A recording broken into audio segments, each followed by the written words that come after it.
A lot of people will hire someone similar to themselves. So they're like, wow, this person's just like me and they have the same strengths as me. But is that who you need on your team? Like that may not be the best fit. Maybe you need someone completely opposite, so we gravitate toward, people like us, right? Because we like them, but that may not be the best fit. Something to think about. Right.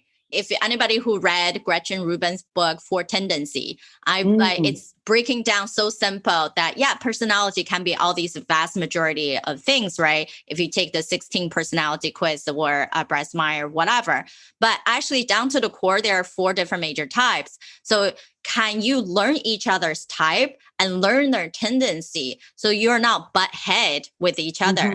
And if we're too similar, we also don't see what the gaps are.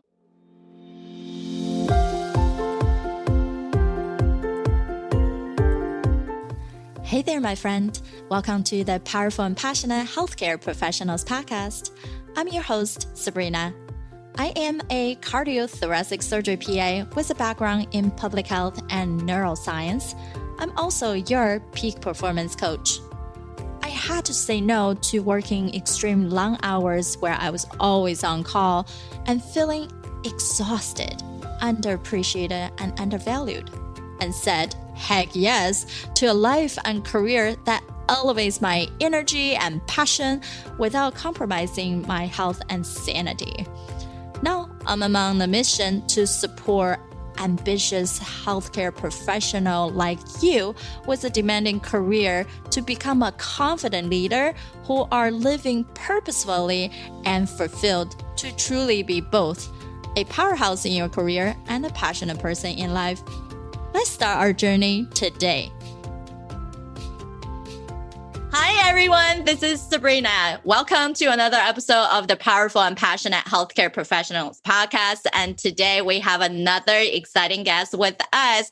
Is Miss Barbara Khozam, and she is the founder of Barbara Khozam Speaking and Consulting. Barbara is an internationally recognized speaker and trainer who has delivered over 1,700 presentations on 75,000 people in 12 countries on customer service. And I always think that we're a provider, we can be a business owner, we can be really any role that we are in our practice in medicine, health. But how are we treating our patients? We're not just this authority of diagnose your symptoms and here, go do it, right? We perform surgery, we give you the different option. But we're in the service industry. So what does that mean? People have the option of picking us or someone down the street.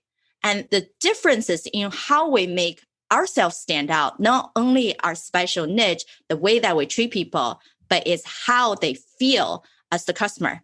And so that's why Barbara is here. So she is known for her high energy, high impact delivery, her wits, and her ability to really just tackle these real issues in her audience. So back in 2019, Barbara was chosen to be the top customer service consultant of the year by the International Association of Top Professionals.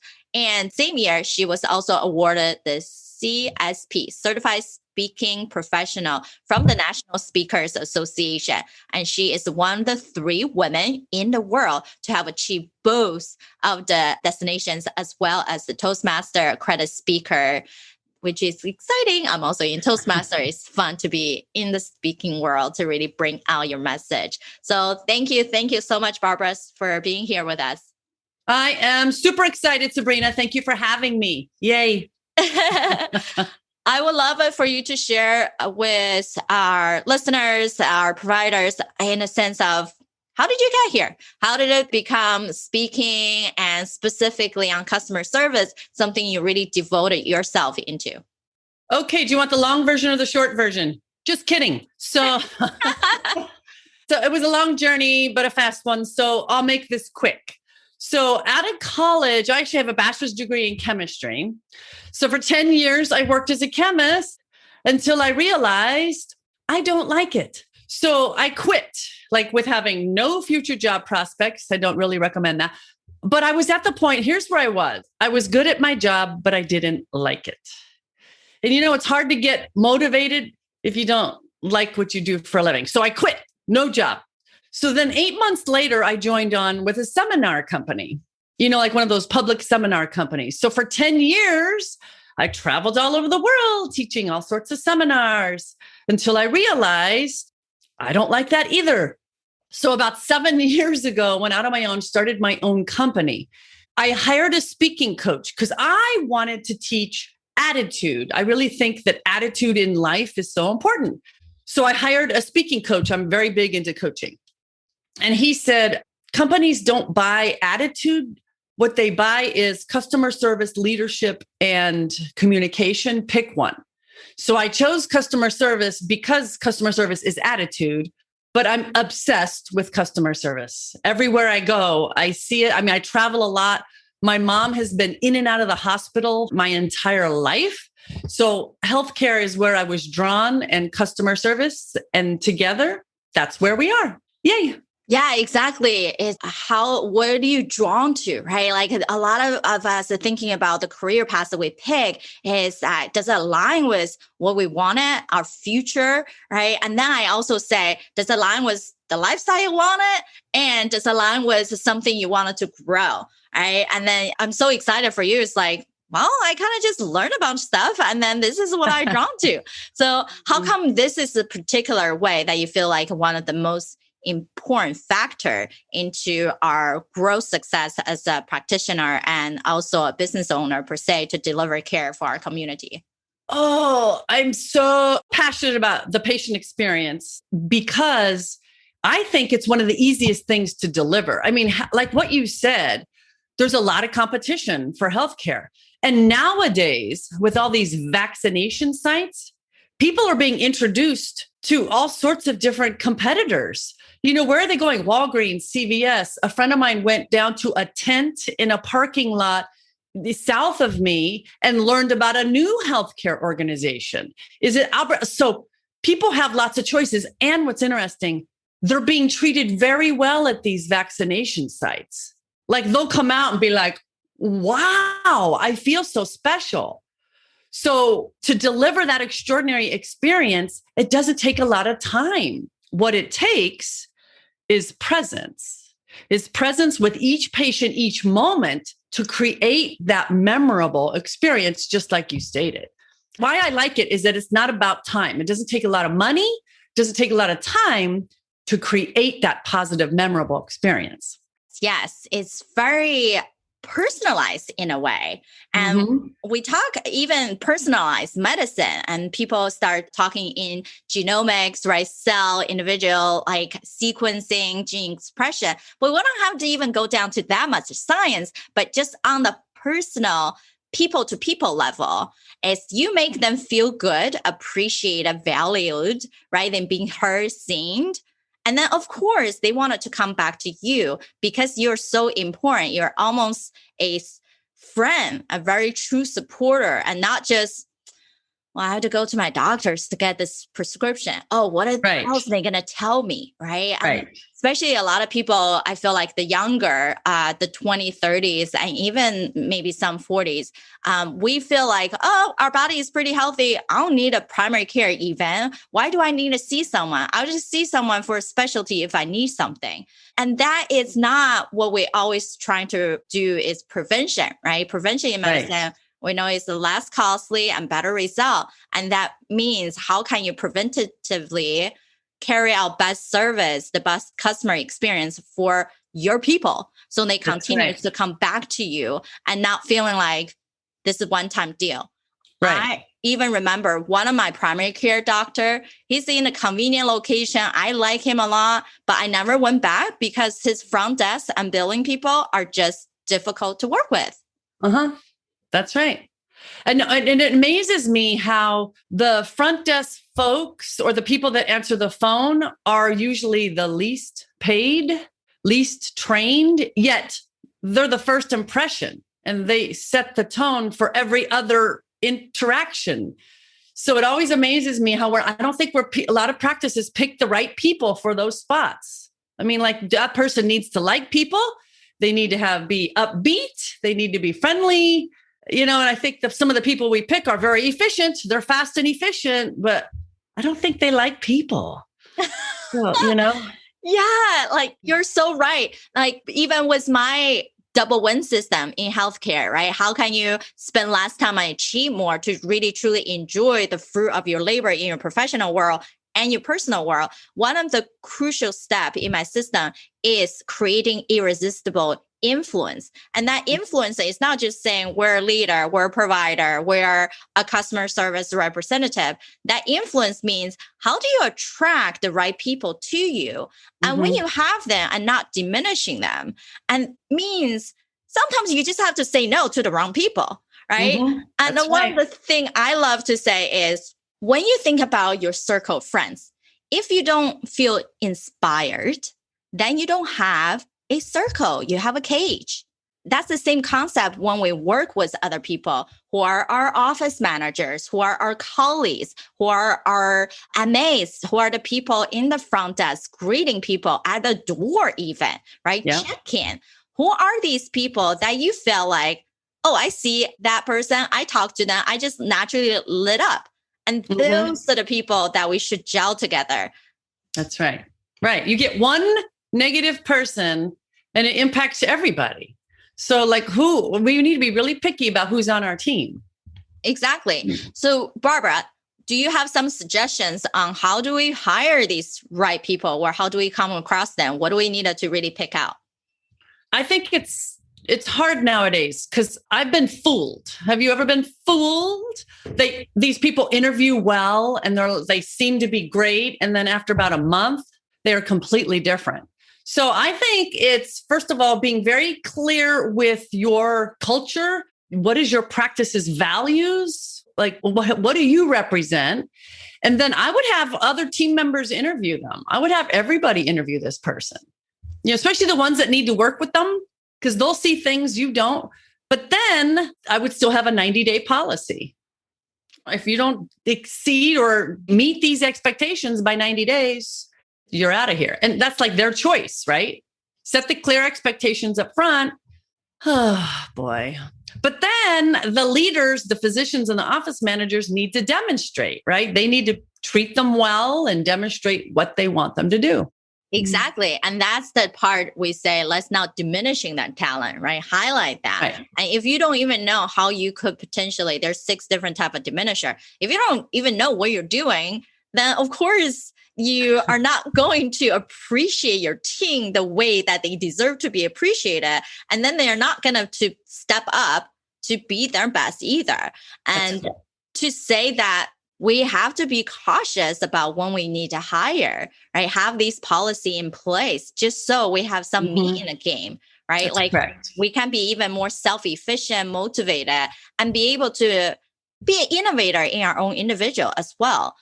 If we can't even see our colleagues doing that, how can we really expect everybody else or even ourselves to show up strongly? So I totally agree with you on that.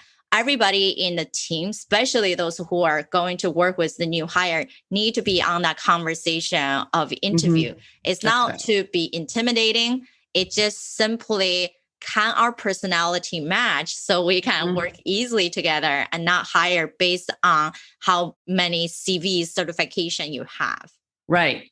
And another thing that's interesting, what I've noticed, a lot of people will hire someone similar to themselves. So they're like, wow, this person is just like me and they have the same strengths as me. But is that who you need on your team?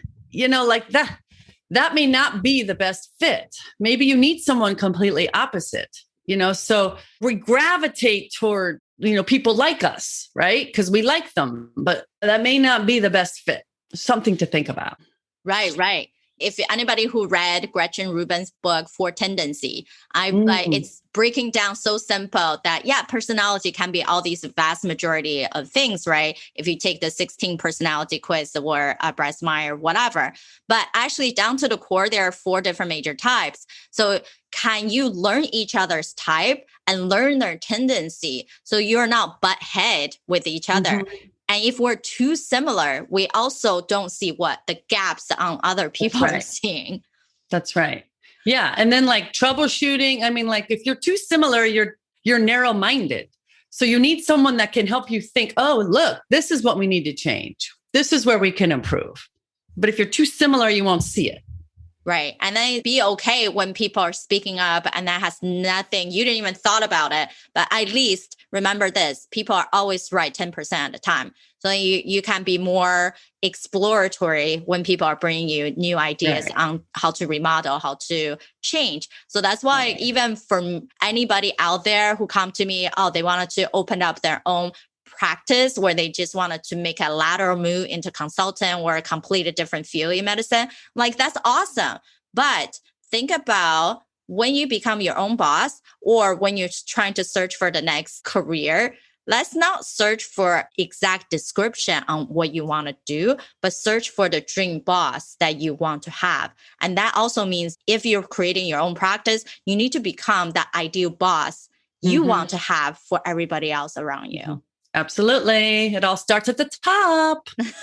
Right? The impact is major. It's any small thing that you do, it can have a ripple effect. So knowing if something doesn't happen, even as a practitioner now, when we are constantly saying yes to the task, to the things that don't align with who we are as a person, how we want to deliver value to our team, to our patients, then that's on you. It's not on everybody else. If we can't even own up to our decisions, to our actions, then you can't stop that ripple. It's you create it. You drop the stone in the pond. Right. Absolutely. Even like, here's an example. This one medical assistant said that when the providers would walk in, they would never say hello. They would just walk in and like, what? I mean, something simple like that. Then they get mad at them for not greeting patients or something. Like, well, we're demonstrating what we want people to do, right? Exactly. That's just so silly. I know. If you don't even care about your own team to say hello, right? Then how are you expect your team to treat all these strangers that's walking to your door? Right. That's right. So anything else that you feel like is very crucial and important when it comes to delivering the best practice, having the well-oiled customer service experience? Well, with all practices, it's having you kind of mentioned it, the structure around it. Like, it's great to hire all the great people, but do you have customer service protocols? Is there consistency in how you answer the phone? Like, does everyone wear a name badge? Do we get the patient's preferred name and does everyone use that name? Or do we call the patient whatever we want? So if you have structure around it, everyone knows how to behave and then you can hold people accountable. So that's just kind of a tool to help you, let go and trust people will do what you ask. But you got to have the structure around it. Right. That structure also means it's easier when you hire a new person to train them. So you have consistency. Even someone leaves, you don't feel bad that, oh, I just have this big gap. You can easily replace someone to fill that gap. Now you have a specific training system. That's correct.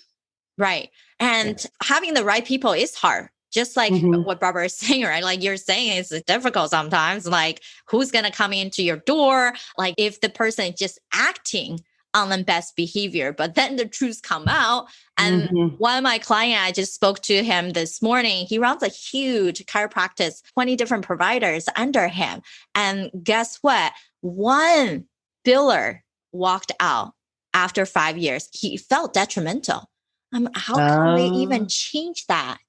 Right. Like we can change it into even a gift for us. Maybe that person left, not because what you haven't delivered for your team, for you people. Maybe it's just the right time for them to leave before they slow down your own momentum. Right. That's why we mention like, it's okay. When people are not supposed to be in your circle, let them go. Right. Yeah. My question is, was that person good? Like, was that a star player that you lost? Or was it okay? And then I would interview them. Especially if you have a relationship with them, go, hey, I understand you're moving on. Could I ask you a couple questions on why you moved on? Was it me? Was it culture? Because if you don't know, you can't do anything about it. Right. Right. Exactly. Yeah. Because then we are creating new stories in our own head. That's right. Yeah, we make it up. Yeah. Mm-hmm. And then you become avoiding. Oh, if they left, okay, fine. I'll just replace them. That mentality without learning the true meaning behind it, then you're always going to question. That's right. Yeah, you can't improve, or maybe there's nothing to improve, like you said, Yeah. Right. And sometimes it's the in right moment. If you let that person go, that also means you allow yourself to open up an opportunity for the right things and right people to come to you. Right. One more thing too, Sabrina, what I always encourage my leaders in particular is to have one-on-one meetings with their staff members regularly, maybe once a month, maybe once a quarter, because this shouldn't be a surprise. If you have one-on-one meetings and you have established a relationship with them, they'll let you know. Either they're unhappy or, I have this job offer coming up, because you have a relationship with them. So I don't want it to be a surprise where they come in one day and say, that's it, I quit. Because that means that they don't feel open enough to talk to you. Exactly. And even you feel like you have created a culture in your practice that everyone has each other's back. And it still need to be assessed periodically on checking in. And having that one-on-one, people feel more appreciated. Oh, you actually care about what I wanted. And it doesn't matter if you're the practice owner or you just have a manager even touch base. That's right. Absolutely. Thank you for chatting with us on this topic. So something I always ask our speakers is that we all wanted to be more aware of ourselves, because self-determination theory in psychology tells us if we know our intrinsic value, where we are, then we become more persistent, resilient, and then perform at a higher level. So I asked our speaker to take this 3-minute quick whole life assessment. So Barbara, how did you feel when you took it? And then what did you thought about when you saw your result? It was good. It was kind of made me think about all aspects of my life. And then how did I feel when I heard the results? Yeah, it kind of confirmed what I was thinking. So, and it put it kind of in a black and white scenario for me. So it's kind of cool. Yeah, awesome. Anything you would change at this point? Everything. No, No, it encouraged me that I'm doing right, in some areas, but now I kind of know now where I need to focus a little bit more. So it's kind of helped me with focus. Awesome. So I know a lot of people going to want to talk to you on optimizing their own practice as a clinician or their own private practice, right, as a whole. So how can people get in touch with you to ask you questions or potentially work with you? Well, that's super easy. So they can go to my website, which is my name, which I'm sure you will spell for them, barbarakhozam.com. Email is very simple, barbara@barbarakhozam.com, or Facebook, LinkedIn, Instagram. I'm all over the place. Yay. We will have all of that in our show note and tag you everywhere so we can be omnipresent. Thanks everyone for listening in, chatting, hearing us about this topic. And I know that you have taken away a lot from it. So we would love to hear from you what you thought about it. So please leave us a comment on iTunes. And if you wanted to really connect with us, feel free to reach out. For those of you who also wanted to see how are you performing, reduce your chaos, feel free to go to sabrinaromback.com/blueprint. See if I can create that blueprint for you. I have a little gift on there as a 3-minute segment from Fox News where I discuss some of the tactful, easy steps for you. So until next week, bye everyone. All right, my friend, how did you love this episode? Make sure to subscribe to our show so you can continue to build your positive intelligence for that beautiful mind of yours to live powerfully and passionate. I know this is just the tip of the iceberg. You probably have a lot more questions on actually how do I implement those things into my own life? Well, this is the solution. Joining us inside the private Facebook group, go to facebook.com/groups/powerful passionate, where I go live weekly to answer any questions that you have and continue to put more resources for you. to help you to get to that point. You can be both powerful and passionate, where you're no longer working on any mundane work and truly focusing on the things that matter. You can be both powerful and passionate, where you can overcome any mental roadblocks keeping you from success. You can be both powerful and passionate, where you feel energized from the moment you woke up to the time you go to bed. Join me, and together we can create a life where you can be both powerful and passionate.